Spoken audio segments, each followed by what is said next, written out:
So hi everyone, welcome back to the channel. This is going to be part one of a new little wheel build series that I'm going to do, and we're going to discuss the rims briefly. I've got a brand new set of rims to build up onto my Super 6 disc. Wanted to buy, a decent wheel set for the disc brake road bike, but I couldn't really find anything suitable off the shelf at the right price point. As you know, I've got a good relationship with Fast Sports, one of the kind of direct selling Chinese carbon wheel brands, but I thought it was time to try something different, try one of their competitors. And so I actually bought these from Light Bicycle. Now Light Bicycle, I think they actually have an office or a distribution office in North America, but I actually got these from China direct. Really good price, and like I said, just about time to try something new and see what the rest of the Jarman wheel builders were doing. So got a 65mm rim here and a 55mm rim for the front. I went for a gloss UD finish, which is absolutely stunning. And really flawless. It looks like they've flatted that back a number of times and done a few coats to get that as good as it is. There's no specks in it, no grains of dust, no pores in the finish, and the UD underneath is also flawless, the UD carbon fibres that you can see. So finish wise, I got them out of the box and I was really impressed. Now, bang up to date rim profile, wide, about 27-28mm wide at the widest point, and around 18 or 19mm internally, so they'll make a 25 Conti sit really nice and plump. So I've got 24 holes on the front, 28 on the rear. This is the rear, and I've just always used 28s on the rears that I've built. I find that they give a little bit more stiffness. The spokes tend to last longer. They share the load a bit better from acceleration and torque. So, and also braking. This wheel's got those spokes have got to deal with the braking now on the disc brake bike. There's another torque coming from the other side, so a few more spokes, you can't really go wrong. So 24 on the front, 2 cross, and I'm going to do the rear 28 3 cross. And yeah, I just wanted to try something new. I got these for about 350 US for the pair.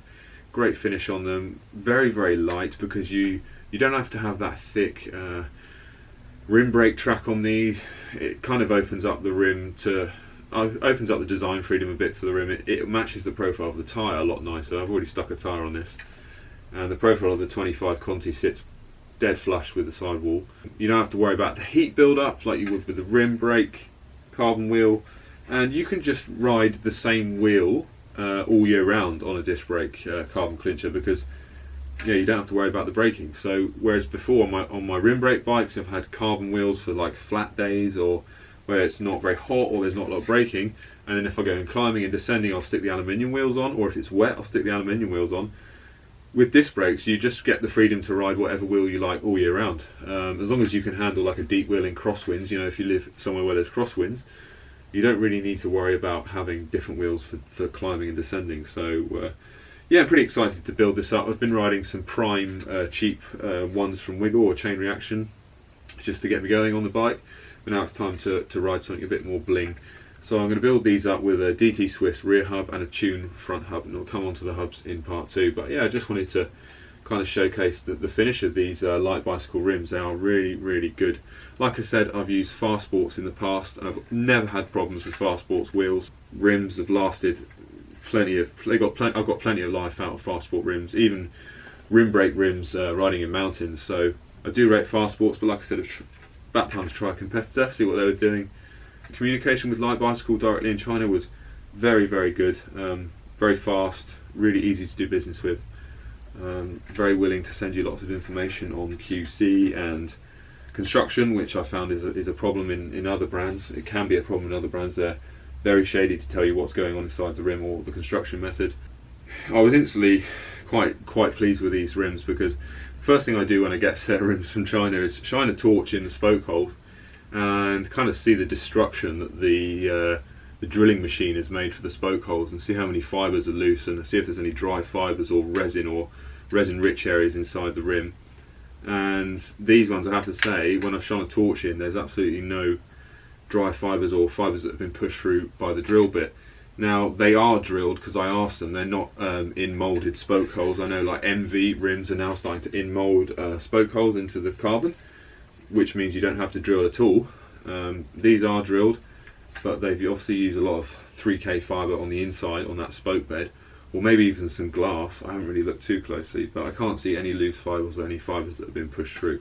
Now just a quick point on the aerodynamics of these things. If you're wondering All I can say is, and I'll have to ask Hambini to back me up on this, but all I can say is it really doesn't matter as long as it's got like a quite wide modern U-shaped profile or toroidal profile.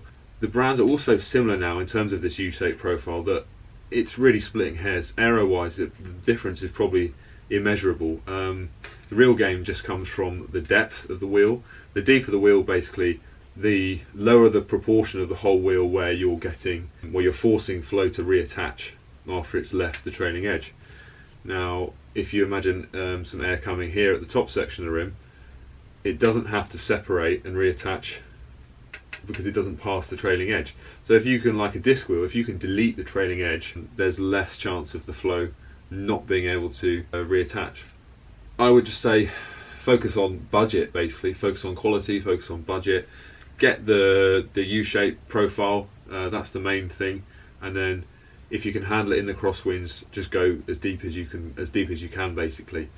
The other gain that you might make is having internal spoke nipples, because where you're forcing the air to reattach after leaving the trailing edge, you've got all these spokes and all these nipples basically chopping the air through that reattachment zone, and you're asking the air to do a lot of work to reattach, and also reattach whilst being chopped up by all the spokes and nipples. And the nipples are like small little cylinders right around that reattachment zone, and they're going to really prevent that air from reattaching easily. So if you can get internal nipples, then that's going to be a faster wheel set. But profile wise, as long as they're U-shaped, all the brands are so similar, I wouldn't really worry about splitting hairs between these U-shaped profiles. Go for the depth, go for internal nipples if you can, and quality and cost.